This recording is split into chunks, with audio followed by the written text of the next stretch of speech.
Doncs bon dia, Llorenç. Bon dia a tots.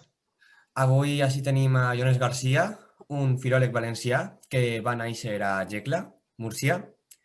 Si vols introduir-te un poc més. Sí, perfecte. Bon dia de nou. Em diu Llorenç Garcia, tal com m'has presentat tan correctament. Efectivament, vaig néixer a Lleida, a la província de Múrcia, un poble fronterer a la província d'Alacant i molt prop del llindar lingüístic.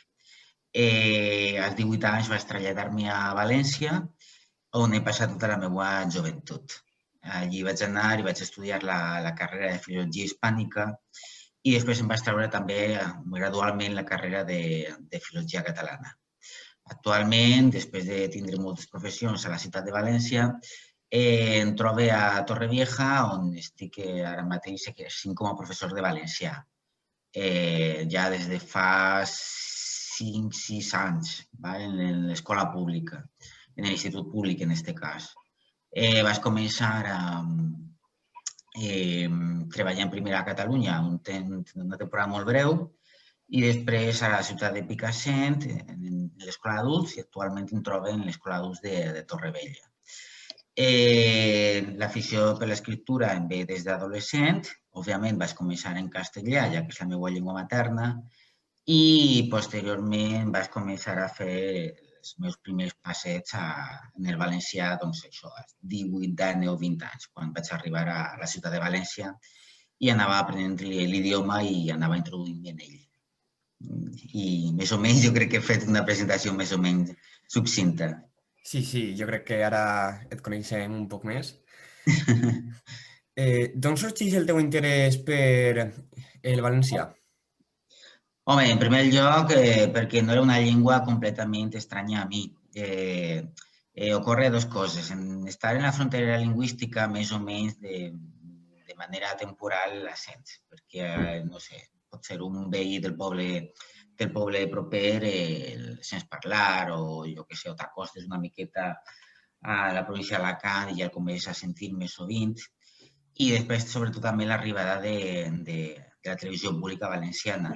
Tenint en compte que jo vinc d'una generació, tinc 41 anys, en què les úniques televisions que hi havia a la tele era la primera i la 2 de televisió espanyola, i per tant l'oferta televisiva era molt reduïda, doncs va arribar al Canal 9 i va ser com una innovació. I sobretot a la meva generació, que són de la generació de la bola del drac, no? I aleshores, com passa en tots els idiomes, hi ha alguns que sonen més bonicos, altres que no sonen tan bé. No sé, hi ha gent que diu que l'enamora l'italià, hi ha gent que diu que l'enamora el francès, hi ha gent que diu que abomina de l'alemany, no sé, hi ha sobre gustos, colors, no? I a mi el valencià em sonava especialment eufònic, és a dir, que sonava molt bé en aquest moment. I vull dir que no, és com una melodia, si t'agrada, doncs la cantes, no? I la vols practicar, la vols conrear i vols introduir-te en ella, no?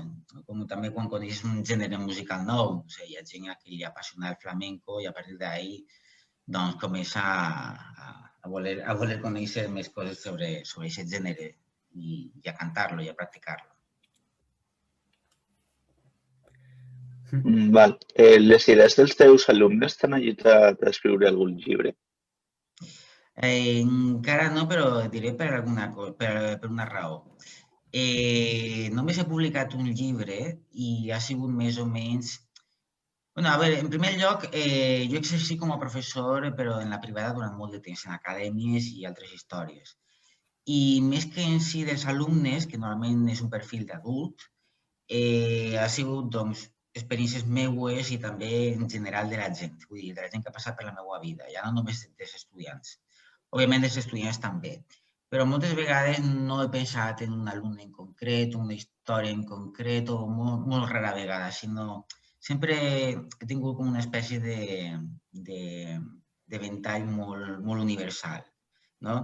Hi ha algunes, com per exemple, en què relate com dos estudiants adolescents es coneixen per internet, una època en què encara no existia ni el WhatsApp, ni cap mitjà d'alguna manera que pogués visualitzar l'altre, i com després d'un amor virtual es troben i quan es veuen que físicament no s'atrauen, doncs s'abandonen, no? Històries d'aquest tipus que més o menys s'inspiren en l'adolescència, però com la major part del perfil que jo he tingut ha sigut d'adult, encara no, a poc. Ara també estic en una etapa que estic en les oposicions molt més centrat que en una altra cosa i l'hàbit de l'escriptura el tinc una miqueta arraconat, que no tardaré en reprendre d'ací no res. Molt bé. He vist que en la pàgina Relats en català has publicat moltes obres, moltes Sí, fragments xicotets, sí. i tens una molt alta valoració. Com et sents amb aquesta valoració? Home, això és interessant perquè jo sempre he dit que Relats en català és la plataforma que és com la meua pàtria literària, com jo dic. Perquè ahir és on vaig començar jo a pensar alguns relats meus que només llegia per a mi o compartia de manera molt privada i ahir se'm va ocórrer de tant en tant pujar algun relat. I jo dic, va, doncs, total, què pot passar? I vaig veure la bona acceptació que tenia i això em va d'alguna manera esperonar a continuar escrivint més. Vull dir que no, perquè sempre el públic, o te deus sempre a un públic. I quan escrius, si res com qualsevol artista o qualsevol manifestació artística, al final el que és necessari és tindre una acceptació. Has d'estar satisfet amb el que tu escrius, però també ha d'arribar a la gent. Vull dir, és quan l'artista aquí a l'escenari i ha de rebre l'aplaudiment del públic. Sense públic no hi ha artista ni hi ha res. No? Està sempre per una banda la vanitat de l'artista, però si no rep el caliu del públic, doncs aquest artista és com que no té el gasoli, el combustible per poder escriure. I a banda d'això també vaig presentar alguns concursets que feien de manera interna i quedava finalista moltes vegades. I jo dic, aleshores això significa que sí, que puc escriure, que a la gent més o menys li agrada, encara que sempre hi ha públic per a tots, i estic a gust en el que faig. I aleshores això ha fet que més o menys hagi tingut una obra, sobretot centrada en el relat curt, de manera sostinguda en el temps. Aleshores, aquesta pàgina t'ha ajudat a escriure el teu llibre o...? Sí, d'alguna manera ha sigut... Sí, perquè el meu llibre ha sigut sobretot una recopilació extret d'ací. El que passa és que volia treure en format paper, fer una selecció i una depuració de les obres que havia fet i ha sigut com una espècie d'antologia. Antologia entre cometes, perquè també he afegit algun relat meu, nou, que no havia publicat de manera inèdita, n'he retocat uns quants i també volia que fos una espècie de compendi de tota l'obra que havia fet.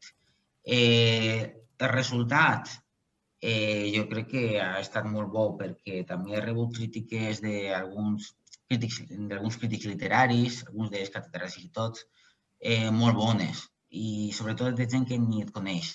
I això és molt important perquè l'opinió de gent que no te coneix i que està versada en literatura, dius, bé, és una opinió de gent que entén, no? I dius, i que no te coneix, i per tant no parteixen de cap prejudici de este és el fill de no sé qui o el veí de no sé quants, no sé qui, no sé quant.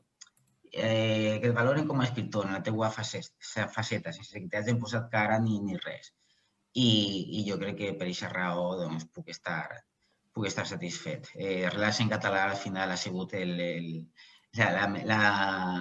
la flama que ha encès la metxa. Molt bé. Alguna vegada t'has obrit a escriure en un altre idioma? Òbviament, sí. En castellà, sobretot. Perquè és que ara tinc una miqueta... És com dues llengües que conviuen dins de mi. Vull dir, hi ha gent que diu això deu ser, no sé, un idioma o un altre, no? I hi ha gent que moltes vegades ho veu d'una manera un poc patriòtica. Sempre que, al final, si t'enamores del valencià, sempre hi ha al final sempre acaba sorgint un poquet de la vena reivindicativa, no? Perquè el castellà no té cap perill, no? En aquests moments gaudeix d'una situació internacional molt bona i és com que tens dos fils, no? Un fil que veus que es desenvolupa perfectament, que no té cap problema d'expressió, que està completa, que té una vida normalitzada, però l'altre, en el cas del valencià, veus que no, que t'ha nascut com impedit, no? I vull que no el protegis una miqueta més, no és que l'estimis més, però el veus més vulnerable i estàs més pendent d'ell, el protegis més, no sé, el cultives més. L'altre no és que l'abandones, però perquè saps que no té cap problema per a desenvolupar-se, per a desenrotllar-se com a persona. Doncs en això dels idiomes passa un poquetet el mateix. I és com tindre dos fills. Un sempre te preocupes més i li prestes més atenció que a l'altre. Tot i això, moltes vegades jo dic també que els dos idiomes són realment com dos mares. Tens, d'alguna manera, la mare, en el meu cas, la mare natural, biològica, que la que té tota la vida, que en el meu cas és el castellà, i que per tant està dins de mi, no? I que d'alguna manera són les arrels i l'inici de la soca de l'arbre, no? I després tens el valencià, que és com la mare adoptiva, no? Que m'ha acollit amorosament en els seus braços, no? I d'aquesta manera és com de l'arbre seria un poquetet com la resta de la soca, no? Que va creixent, va creixent. I després ja n'hi ha algunes branques ja que finalment intenten expandir-se cap a l'univers, no? L'aspiració universal que té tot escriptor o tot artista, arribar a tothom, no?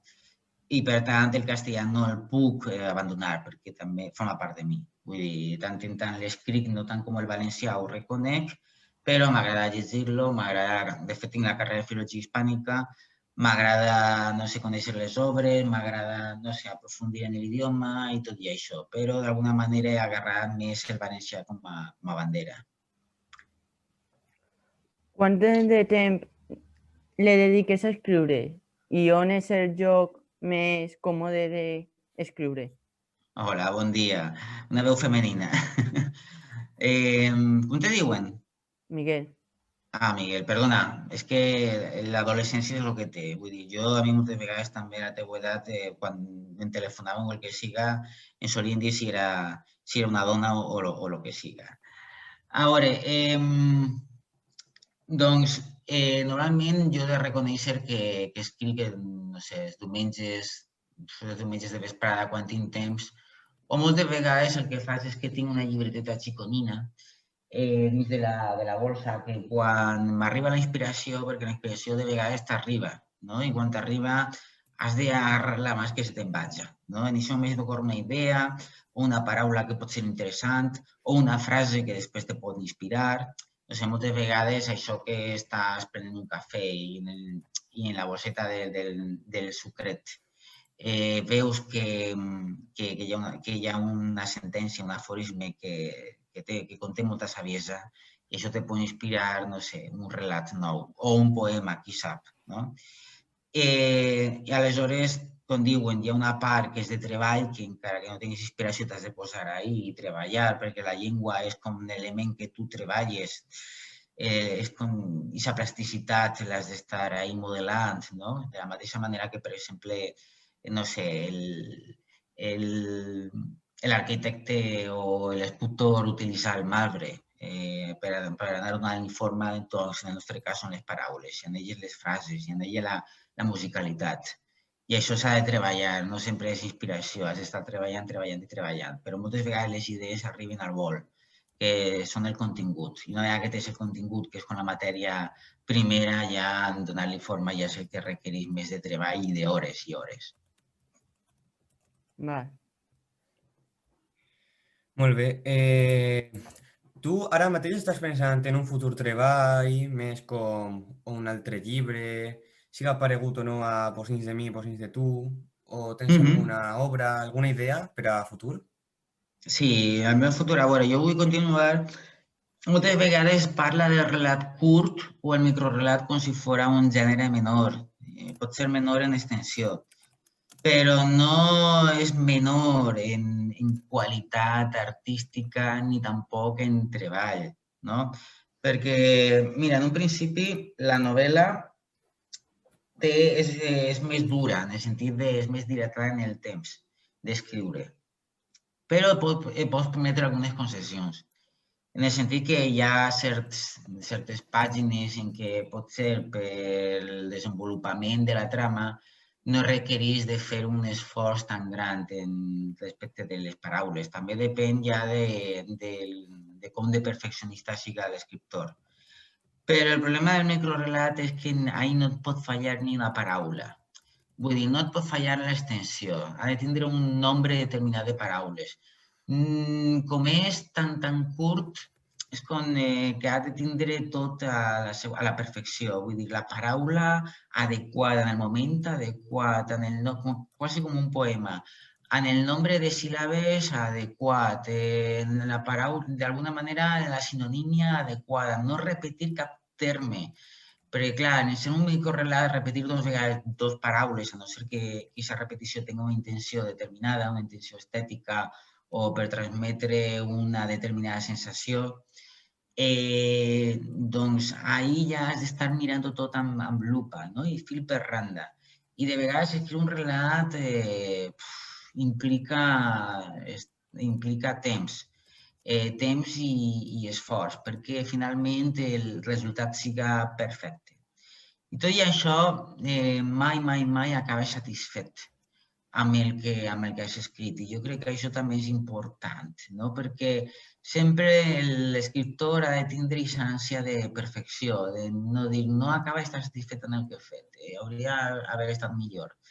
I això t'obliga també al següent relat a intentar solventar aquesta falla que tu penses que en l'altre relat has fet.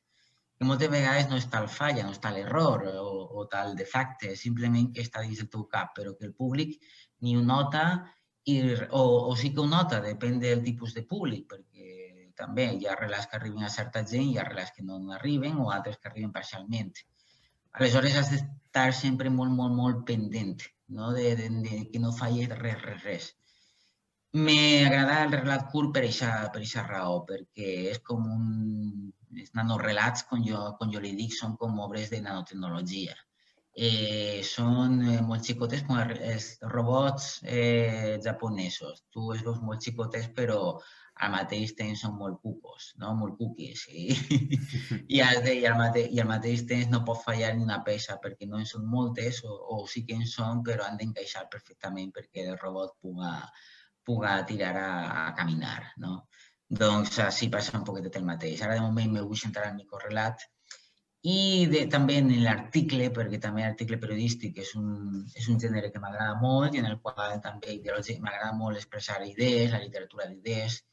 I no sé si després, a llarg termini, tinc pensat agarrar de diferents relats, ajuntar-los, canviar-los, modificar-los i a partir d'ahí i fer conjuntures entre ells i a partir d'ahí crear una nova novel·la. Per això ja més a llarg termini.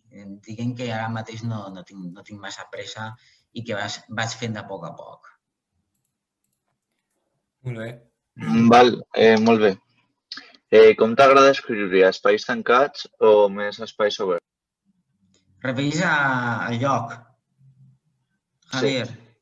O també les idees? Les idees obertes o tancades? Només si prefereix anar-te a la natura, agafar idees de com és una muntanya, per exemple, o anar al teu pis i estar amb un bolígraf i una llibreta.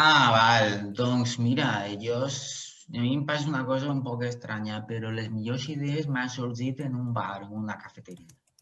A la gent la pot sorprendre, però és així. Vull dir, per una raó, no sé. És com que me sent més integrat dins de la vida. I aquest ambientet que n'hi ha, també l'aroma del cafè, que també inspira, no sé per què. Gent parlant, gent que entra, gent que és. El soroll de fondo, no sé per què, però em fa més connectar-me a la dimensió humana. I no sé, sent ahí una calforeta que és la que moltes vegades m'engega a escriure o m'inspira. Però també em pot arribar en qualsevol lloc. Em pot arribar també, per exemple, en el metro, en trajectes llargs, en el tren, en ma casa també. Moltes vegades el que he fet és que alguna idea m'ha arribat, se m'ha inspirat quan estava en, jo què sé, en un lloc públic i després l'ha acabat perfilant en casa, no?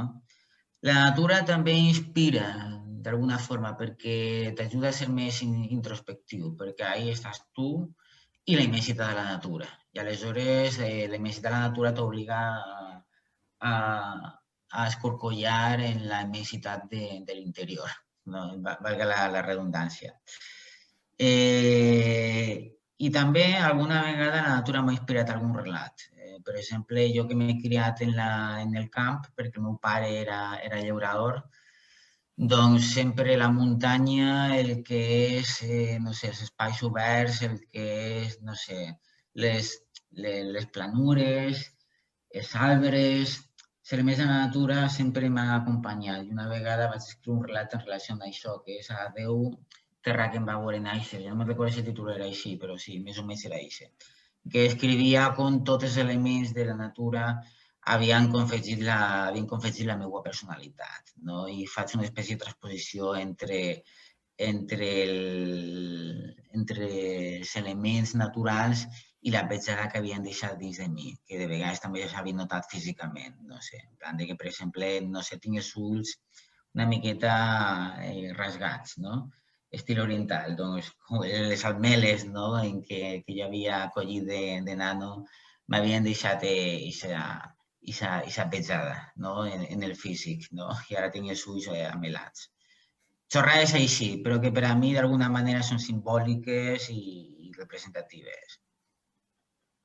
Bé, ¿cuál va a ser el primer llibre que te va impactar i per què? A veure, doncs puc esmentar-te dos, Miguel. Esmentar-te'n dos. Pot ser de literatura universal, un dels que més m'han impactat ha sigut com diuen, el Principito, no? El vaig llegir en castellà, en valencià seria el Petit Príncep. Per una raó, la literatura de Saint-Exupéry em va sorprendre perquè amb molta senzillesa i amb molta concisió, és més, fent ús d'un llenguatge infantil pràcticament, perquè el personatge és un xiquet, podia transmetre tanta profunditat i podia evocar tantes coses, no?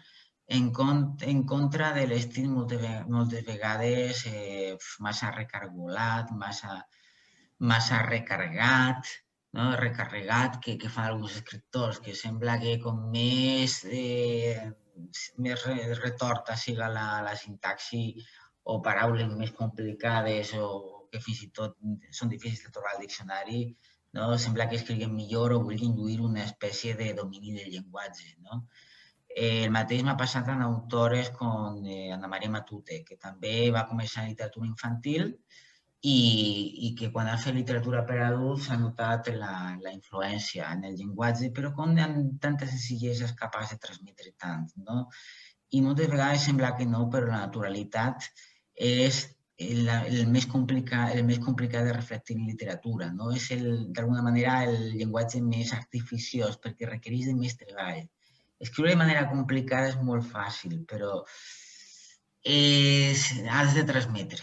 Si no transmet, d'alguna manera, aquesta obra literària no serveix per a molt, vull dir, se queda en un mer exercici de retòrica buida.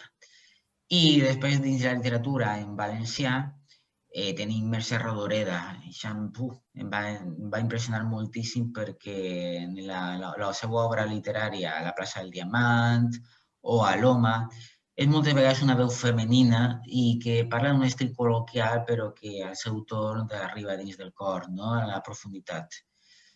I és un diàleg que manté constantment en el lector perquè sembla que estigui adreçant-se a tu, no? És com una amiga que t'està parlant d'una història i que aquesta història t'impacta, no? I després quan comences a explorar i veus les paraules que utilitza, les expressions, l'expressivitat, ha sabut plasmar en un llenguatge literari sense retòrica molt complicada, transmetre un torrent de sentiments. I això jo crec que és una mestria que algun dia m'agradaria poder dominar, poder assolir.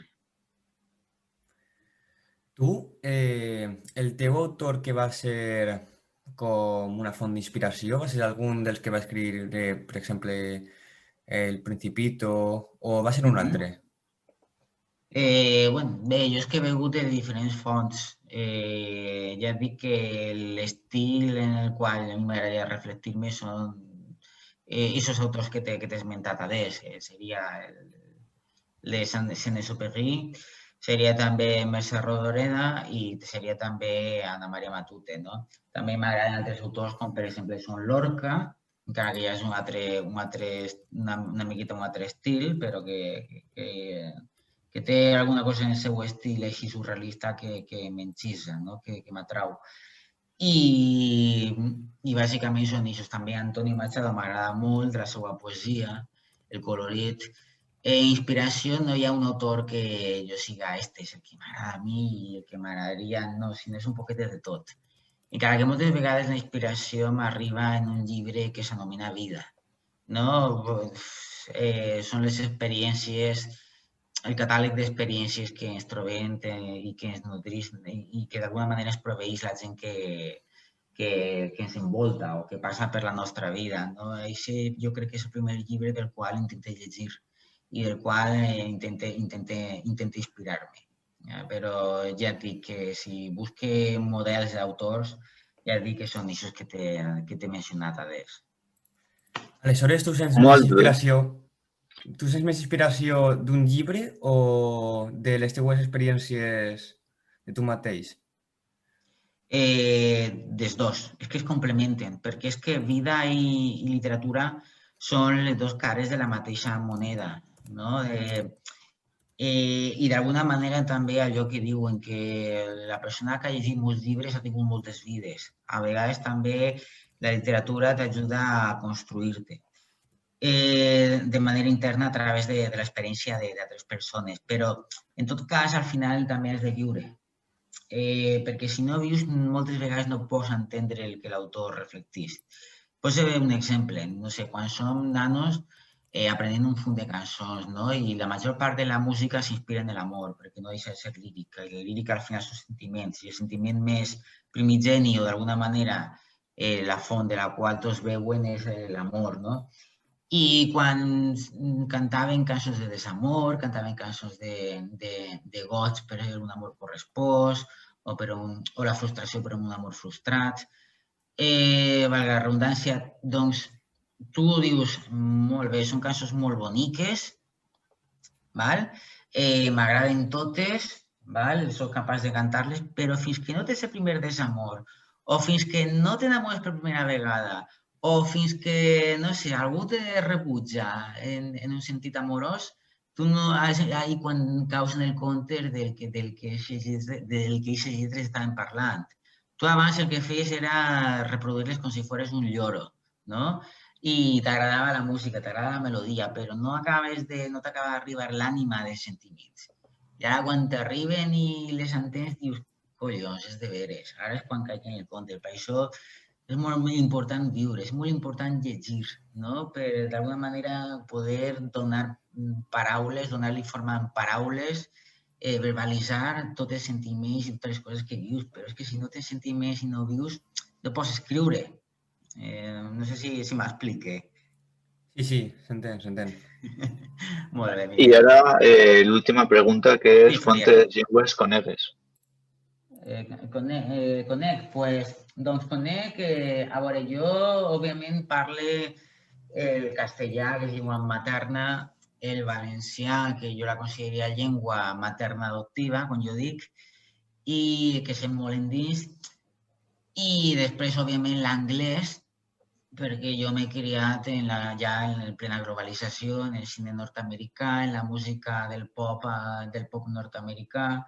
En aquest aspecte, la cultura anglosaxona doncs, ha influït molt en mi i la llengua és com una espècie de deure que jo tenia cap a aquestes influències i la domine. I m'agrada molt també. No m'atrevisc a escriure perquè tampoc tinc un domini com com per poder-me a fer versos, ni m'he atrevit ni crec que ho faci, no sé. Després, un idioma que em va agradar moltíssim és el portuguès, que el vaig triar perquè m'agradava estèticament, no? Sempre, d'alguna manera, quan el sentia, era com que me retreia al so del vent, no? I quan jo m'he criat en el camp, doncs per a mi, no sé, sempre que sent parlar en portuguès és com... La imatge que m'apareix és com una espècie del vent agitant les branques d'un arbre, no? Les fulles d'un arbre. I després l'italià l'he après. El vaig aprendre de manera casual, d'una manera d'alguna manera un poc estúpida, perquè és un idioma que en un principi no m'atreia. Però quan vaig arribar a la universitat, en aquell moment el programa d'estudis era un cacau.